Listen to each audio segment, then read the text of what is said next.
Hello दोस्तों, मैं विवेक कुमार आप सभी का स्वागत करता हूं आपके अपने हाउ टू लर्न चैनल पर। लेकर के बिहार शिक्षक भर्ती परीक्षा का जो पेपर है उसके कुछ और स्टूडेंट से क्वेश्चन पूछे हुए हैं, तो उन्हीं में कुछ क्वेश्चंस हैं उनको यहाँ पर डिस्कस करने के लिए। तो चलते हैं सीधे बिना टाइम वेस्ट किए। Question number 1। एक दुकान में 2 पेंसिल और 3 रबर की कीमत 9 तथा 9 रुपए है तथा 4 पेंसिल और 6 रबर की कीमत 18 रुपए है। प्रत्येक पेंसिल और प्रत्येक रबर की कीमत क्या है? ठीक है, ये उसने पूछा। तो देखो, अभी यहाँ पर आपका इक्वेशन बनेगा वो ये बनेगा। अगर मान लो मैं ये मान लेता हूँ कि पेंसिल का रेट है x रुपए और रबर का रेट है y रुपए, तो आप यहाँ पर क्या करोगे? आप करोगे 2x plus 3y is equal to 9 रुपए। दूसरी इक्वेशन आपकी बन जाएगी, 4 पेंसिल और 6 रबर है तो ये आपका बन जाएगा 4x plus 6y is equal to आपका यहाँ पर 18 आ गया।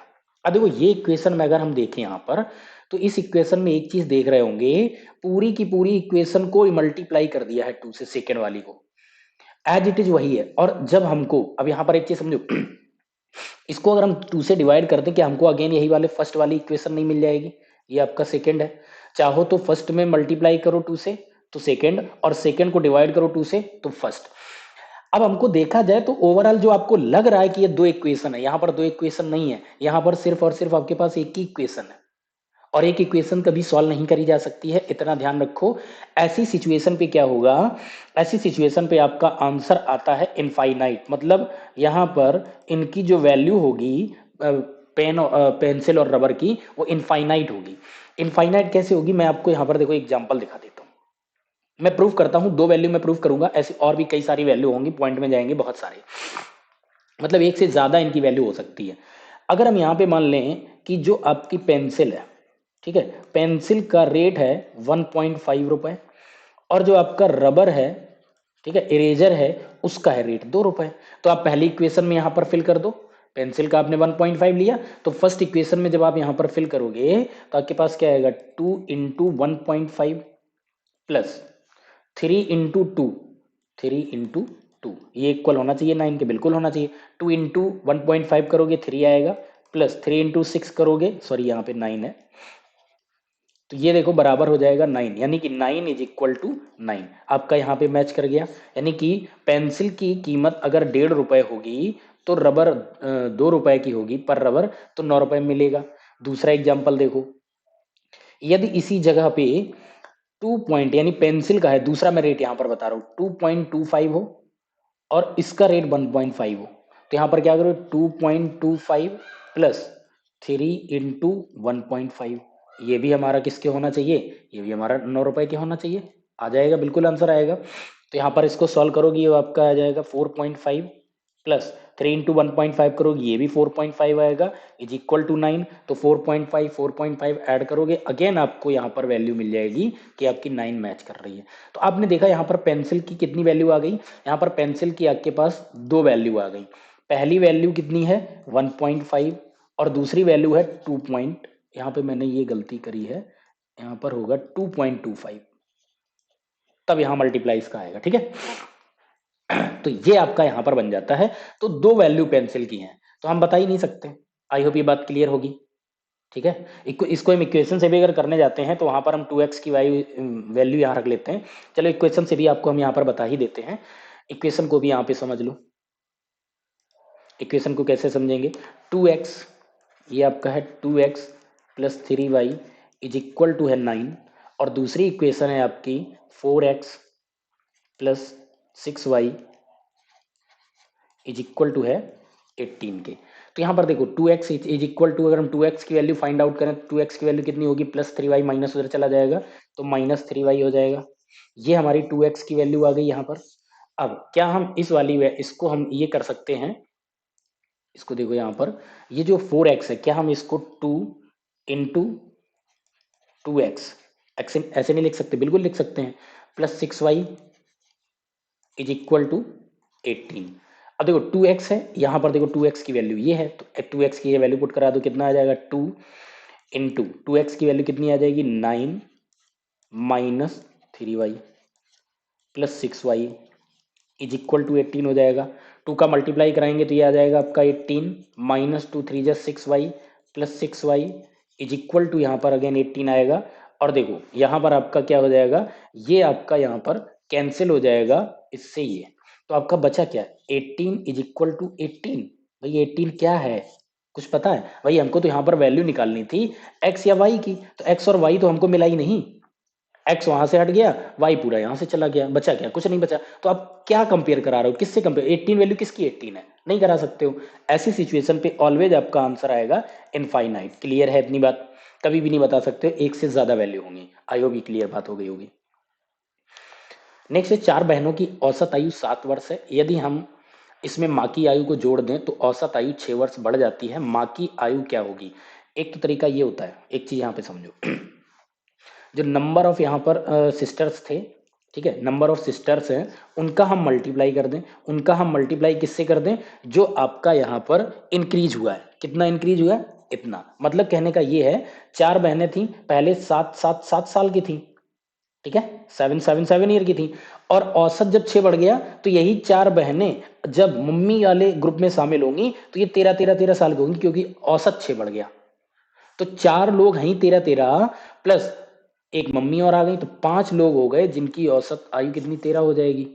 तो अब हम ये ना करके सीधा ये करें, 13 4 इंटू क्या करेंगे, जो औसत बढ़ा 6, और प्लस इसमें ये इंटू करा दो, प्लस ये वाला जोड़ दो जो औसत था, ठीक है, 7। तो कितना हो जाएगा, 4 6 24, 24 7 31। अगेन हम यहाँ पर प्लस कर देंगे ये 6, तो आपको यहाँ पर 31 6 37 साल आंसर मिल जाएगा।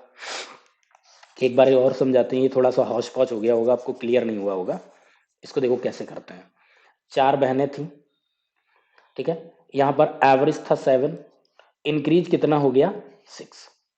इस शॉर्टकट को करने के लिए नंबर ऑफ जितने पर्सन होते हैं मल्टीप्लाइड बाई इंक्रीज और डिक्रीज, तो यहाँ पर हम क्या करेंगे, 4 × 6 प्लस ये नंबर ऑफ पर्सन है, ये आपका एवरेज है, और ये आपका इंक्रीज है।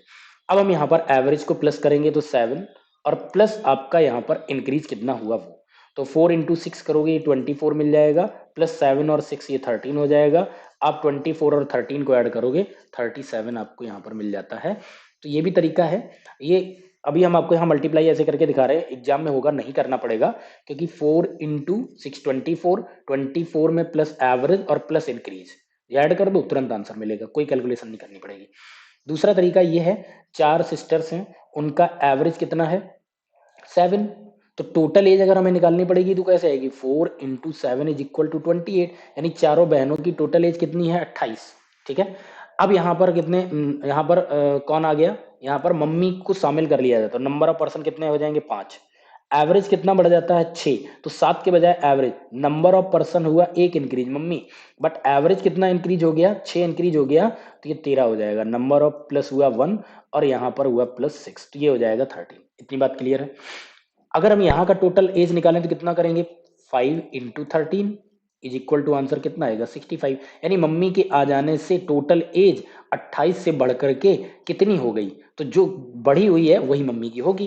तो यहाँ पर क्या करो, 65 माइनस 28 कर दो, तो 15 से 8 जाएगा 7 आएगा, यहाँ पर 5 से 2 जाएगा 3, आपका अगेन यहाँ पर आंसर आ जाएगा 37 ईयर, जो कि ऑप्शन नंबर 1 में मिलेगा। आई होप ये बात क्लियर होगी।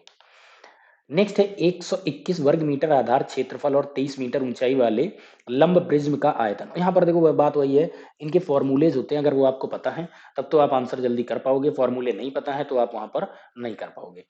अगर हम वॉल्यूम ऑफ रेक्टेंगुलर प्रिज्म की बात करें, जो आपका वॉल्यूम और रेक्टेंगुलर प्रिज्म होता है वो होता है area, base area into height. इसकी हम बात करेंगे, रेक्टेंगुलर प्रिज्म का वॉल्यूम ऑफ रेक्टेंगुलर प्रिज्म ये होता है बेस एरिया इनटू हाइट। तो देखो आपको यहाँ पर बेस एरिया गिवन है, बहुत आसान क्वेश्चन था, बेस एरिया 21 है और हाइट 23 है, बस यहाँ पुट करा दो। यहाँ पर कितना हो जाएगा 121 इंटू हाइट कितनी हो जाएगी 23 हो जाएगी, 23 1 जा 23, कैरी आएगा 2, 21 23 2 जा 46 और 2 48, कैरी आएगा 4, 21 3 जा 23 और 4 27, यानी 2783, ये आपका क्यूबिक मीटर हो जाएगा। ठीक है, ये आपका क्या हो जाएगा क्यूबिक मीटर। ठीक है, ऑप्शन नंबर कौन सा, बी ऑप्शन यहाँ पे करेक्ट हो जाएगा। क्लियर है बात। 1 से 50 के बीच कितनी अभाज्य संख्याएं आती हैं? तो यहाँ पर 1 से 50 के बीच में अभाज्य संख्याओं की अगर हम बात करें तो देखो, इसके लिए हमने आपको एक नंबर सिस्टम करके एक प्लेलिस्ट होगी, उसमें जा करके जो पार्ट 1 है वहाँ पर पार्ट 1 को आप देखेंगे। वहाँ पर मैंने सारे नंबर्स के बारे में डिस्कस किया है, किस नंबर में कितनी, कहाँ से कितनी प्राइम नंबर होते हैं, कितने होते हैं, आपको वहाँ डिटेल्ड में मिल जाएगा। और फिर भी वहाँ भी देखोगे, यहाँ भी हम बता देते हैं। यहाँ पे आपका अगर यहाँ पर चेक करोगे तो आपके यहाँ पर नंबर ऑफ प्राइम नंबर की अगर हम बात करें तो ये आपका आता है 1 से लेकर 50 तक की अगर बात करोगे तो आपके पास 15 प्राइम नंबर होते हैं। 51 से 100 तक बात करोगे तो आपके पास यहाँ पर 10 प्राइम नंबर होते हैं। ओवरऑल अगर हम यहाँ पर बात ये करें, ओवरऑल मतलब 100 तक में टोटल कितने हो जाएंगे, ये हो जाएंगे 25। तो कभी कभी ऐसे पूछता है 1 से 100 तक के बीच में कितने प्राइम नंबर हैं, 51 से 100 के बीच में कितने प्राइम नंबर हैं, तो इसको हम ब्रेक करके आपको बता देते हैं। नेक्स्ट यहाँ पर हम आपको बताते हैं, अगर हम बात कर रहे हैं 101 से, तो 101 से लेकर 150 तक कितने होंगे, ये आपके कितने हो जाएंगे, ये आपके होंगे 10। ठीक है, आप काउंट करोगे तो 10 मिलेंगे आपको। और अगर हम बात करें यहाँ पर 151 से 200 यहाँ तक बात करें तो यहाँ पर होते हैं टोटल 11। और वही चीज हम यहाँ पर बात करें कि टोटल 101 से लेकर मतलब अगेन आपका आएगा 101 से 200, यहाँ पर कितने हो गए, यहाँ पर आपको मिलेंगे 21 प्राइम नंबर और यहाँ पर थे 25। ठीक है, इतनी बात सबको क्लियर है। एक और आपको यहाँ पर बता देते हैं, 201 से 300 जाओगे तो आपको यहाँ पर मिलेंगे कितने, 16 प्राइम नंबर। बस इतना याद कर लेना, इतना ही लगभग क्वेश्चन पूछेगा। अगर आपको और भी जानकारी चाहिए और कितने कितने होते हैं, कौन कौन से नंबर होते हैं, तो आपको क्या करना है, आपको नंबर सिस्टम प्लेलिस्ट में जाना है, उसका पार्ट 1 आपको देखना है। मैंने वहाँ पर डिटेल्ड में हर चीज़ बताई है, नंबर्स के बारे में पूरा डिस्कस किया है, कौन नंबर कैसे होते हैं, कैसे उनको पहचानते हैं। ठीक है, क्लियर हो रही होगी बात। तो इसका आंसर कितना आ जाएगा, उसने पूछा था 1 से 50, तो 1 से 50 में आपके यहाँ पर कितने हैं, आपका आंसर हो जाएगा बी 15 होते हैं। अंडर रूट में ये वैल्यू रखी हुई है, इसका वैल्यू पूछ रहा है, इसकी वैल्यू कितनी होगी। देखो अंडर रूट में अगर मैं आपको बात करूं, अगर मैं लिखूं 0.5 और डिवाइड में यहाँ पर कर दूं 0.5, तो इसका मतलब क्या हुआ, 0.5 से 0.5 एक बार डिवाइड हो जाएगा। तो दैट मीन्स अगर ऊपर और नीचे पॉइंट के बाद डिजिट सेम है तो हम डायरेक्ट उसको 5/5 लिखो, इग्नोर करो, पॉइंट से पॉइंट आपका कैंसिल हो जाएगा, डिवाइड में है तो 5/5 बराबर एक आंसर आ जाता है। आई होप ये बात अच्छे से क्लियर हो गई होगी। और किसी भी नंबर के पहले अगर जीरो है, यहाँ पर 0.05 लिखा हुआ है, और यहाँ पे मैं अगर बोलूँ यहाँ भी 0.05 लिखा हुआ है, तो अगेन आपका ये वाला पूरा इससे डिवाइड हो जाएगा, क्योंकि जितने वहां पर है उतने यहाँ पर अगेन ये 5/5 आ जाएगा, तो आंसर एक बनेगा। आई होप ये बात अच्छे से अब क्लियर हो गई होगी। ठीक है, तो इस क्वेश्चन में आपको यही देखना है। तो यहाँ पर आपको क्या दिया गया है, ये देखो 1 2 3 4, और यहाँ पर भी 1 2 3 4, तो यहाँ पर क्या होगा, ये पूरा का पूरा, इसको हम दूसरे कलर से करें, ये इसको हम क्या कर सकते हैं, इसको हम पूरा का पूरा कैंसिल यहाँ तक इसको कर सकते हैं। तो आपके पास अंडर रूट में वैल्यू बचेगी कितनी, अंडर रूट में वैल्यू बचेगी, आपके पास बचेगा 1225, और बटे आपके पास यहाँ पर आएगा 5329, ये बचेगा। इसका आपको स्क्वायर रूट करना है। तो 1225 अगर स्क्वायर रूट देखेंगे तो किसका होगा, हम दोनों आपको करके दिखाते हैं। 1225 अगर हो, अंडर रूट है, 5 किस में आता है, सिर्फ 5 के स्क्वायर में ही 5 आता है, उसके बाद 2 डिजिट यहाँ कैंसिल कर दो, उसके बाद यहाँ पर आपको 5 है, 5 के स्क्वायर में ओनली 5 के में आता है, 5 यहाँ पर कैंसिल। अब देखो ये 12 किन दो स्क्वायर के बीच में है, 12 की अगर हम बात करेंगे तो ये 3 और 4 के स्क्वायर के बीच में है। 3 का स्क्वायर होता है 9 और 4 का होता है 16।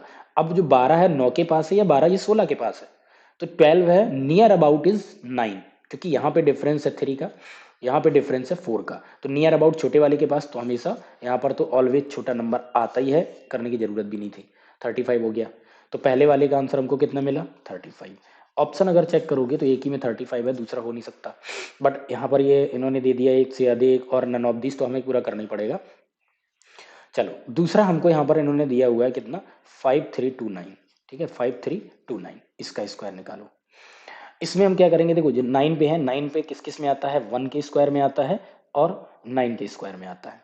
सॉरी, मैं गलत लिख रहा हूँ, 3 के स्क्वायर में 9 आता है और 7 के स्क्वायर में 9 आता है। ठीक ठीक है।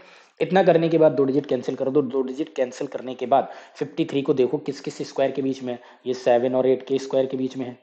अब 53 किसके पास है, इसका होता 49, इसका होता 64, यहाँ पर 11 का गैप है और यहाँ पर 4 का गैप है, तो पास किसके हुआ, छोटे वाले के स्क्वायर के पास, तो छोटा नंबर यहाँ पर लेंगे, छोटा नंबर कितना है 3, और इन दोनों में जो 8 और 7 इन दोनों में हमेशा छोटा वाला लेते हैं, तो यहाँ पर 73 आ जाएगा। तो यहाँ पर अगेन आपका ये 73, ऑप्शन बनेगा 35/73, ऑप्शन ही करेक्ट हो जाएगा।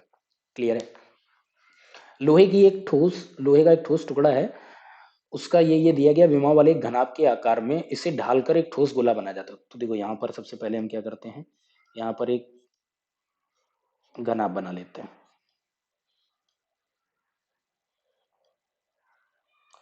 एक ये देखो घनाभ कुछ इस तरीके से होता है, हाइट बेस और ये सब होता है। अब देखो यहाँ पर क्या कह रहा है कि इसको ढाल करके, मतलब इसको पिघला करके एक नया बनाया जाता है। अब देखो यहाँ पर आपको ये सारी चीजें दी गई हैं, यहाँ पर एल की वैल्यू कितनी है 49, बी की वैल्यू कितनी है 33 है, एच की वैल्यू कितनी दी गई है 24 है। तो हम इसको एल बी एच मान लेते हैं, एल बी एच क्योंकि तीनों इसमें होते हैं। इसको पिघला करके एक बनाया जाता है, एक गोला बनाया जाता है। ये अभी हमने सर्किल बनाया, गोला मतलब एक गेंद के तरीके होता है। ठीक है, जो गोला होता है वो गेंद के तरीके होता है, एग्जैक्ट वैसे समझिएगा, यहाँ 3D में बना नहीं सकते। अब उसमें आपका क्या होता है, जो यहाँ पर उसका आर हमको पता हो तो हम यहाँ पर निकाल जाते हैं। अब देखो इसका जो वॉल्यूम होता है, इसका जो वॉल्यूम होता है वो इसके वॉल्यूम के बराबर होगा, क्योंकि कोई भी चीज है आप उसको पिघलाओगे और पिघला करके दूसरी चीज बनाओगे, वॉल्यूम हमेशा सेम रहता है। एरिया चेंज हो जाता है लेकिन वॉल्यूम कभी भी चेंज नहीं होता है, चाहे कोई भी चीज आपके पास हो, उसको पिघला करके आप कोई दूसरी चीज बनाइए, वॉल्यूम आपका सेम रहेगा। इतनी बात क्लियर है। तो हम यहां पर कह सकते हैं वॉल्यूम ऑफ क्यूब, ये आपका क्यूब नहीं है क्यूबॉइड होगा, इज इक्वल टू हो जाएगा वॉल्यूम ऑफ स्फीयर। ठीक है। अगर हम इसकी बात करें, इसका वॉल्यूम क्या होता है, इसका होता है L into B into H, is equal to हो जाएगा वॉल्यूम स्फीयर, गोले का आयतन क्या होता है 4/3 पाई आर क्यूब, ये होता है। ठीक है। अब देखो यहाँ पर आपको इधर की वैल्यू पता है, तो यहाँ पर इनकी वैल्यू पुट करा दो। इसकी वैल्यू कितनी हो जाएगी, यहाँ पर आएगा 49 into 33 into 24 is equal to हो जाएगा 4/3 इंटू पाई की वैल्यू 22/7 इंटू आर क्यू, ये आपको निकालना है। ठीक है। अब देखो आर क्यूब करेंगे तो ये वैल्यू उधर उस तरफ जाएगी, तो 7 3 अभी डिवाइड में है, उधर मल्टीप्लाई में हो जाएगा इसके साथ, और 22 4 नीचे आ जाएगा। तो अब देखो यहाँ पर बात वही आती है, अगर आपने शॉर्टकट या दिमाग से नहीं किया तो आप बहुत लंबे चले जाओगे, अदरवाइज देखो कितना आसान तरीके से करते हैं। तो यहाँ पर आर क्यूब वैल्यू क्या बन जाएगी, यहाँ पर आर क्यूब वैल्यू बनेगी 49 इंटू 33 इंटू आपके पास होगा 24 इंटू आपका नीचे जो है 3 और 7 वो ऊपर चला जाएगा, और डिवाइड में आपके पास आ जाएगा कितना 22 इंटू 4, ये आपका नीचे आ जाएगा। इतनी बात क्लियर है।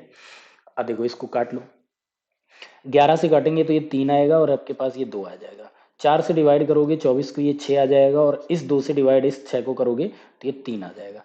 अब देखो आर आर क्यूब की वैल्यू यहाँ पर फाइंड आउट करें तो आपके पास जो 49 है और यहाँ पर एक 7 है, इसको अगर हम देखें तो क्या लिख सकते हैं 49 को 7 इंटू एक ये आपका 7 है, तो ये तो 49 का 7 इंटू 7 हो गया, एक 7 आपके पास और है, इंटू एक ये 3 एक ये 3 और एक ये 3, तो आपका क्या हो जाएगा 3 इंटू 3 तो यहाँ पर क्या कर सकते हो आर क्यूब बराबर 7 क्यूब इंटू 3 क्यूब। तो इक्वल के इधर अगर हमारा इक्वल के लेफ्ट साइड में क्यूब है, अगर लेफ्ट साइड का क्यूब लगाते हैं, क्यूब हटाते हैं तो दूसरे साइड का भी हट जाएगा, क्योंकि चीजें डिवाइड हो जाती हैं। तो आर की वैल्यू यहाँ पर कितनी आ जाएगी 7 इंटू 3 यानी ओनली 21 आ जाएगा, आंसर हो जाएगा आपका सी। क्लियर है इतनी बात। तो अगर आप कहीं मल्टीप्लाई करने चले गए, पता लगे आपने 49 इंटू 3 इंटू 3 इंटू 3 इंटू 7, फिर आप करो यहाँ पर हटाओ, फिर उधर क्यूब रूट निकालो जो आपने किया था, फिर आपको पता चलेगा यार ये क्यूब रूट किसका होता है किसका नहीं होता है, बात इतनी समझ रहे हो। तो क्यों करना, यहीं पर हमको डायरेक्ट ये मिल गया। ठीक है, हमने क्यूब क्यूब हटा दिया, 7 इंटू 3 बचा, ये आपका यहाँ पर आंसर हो जाएगा। इतनी बात आई होप सभी को क्लियर हो रही होगी।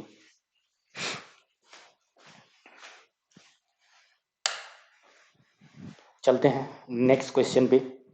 नेक्स्ट क्वेश्चन देखो हमारा क्या कह रहा है। नेक्स्ट क्वेश्चन तो कह रहा है किसी पुस्तकालय में 5% किताबें हिंदी में हैं। इसका भी देखो तरीका वही है।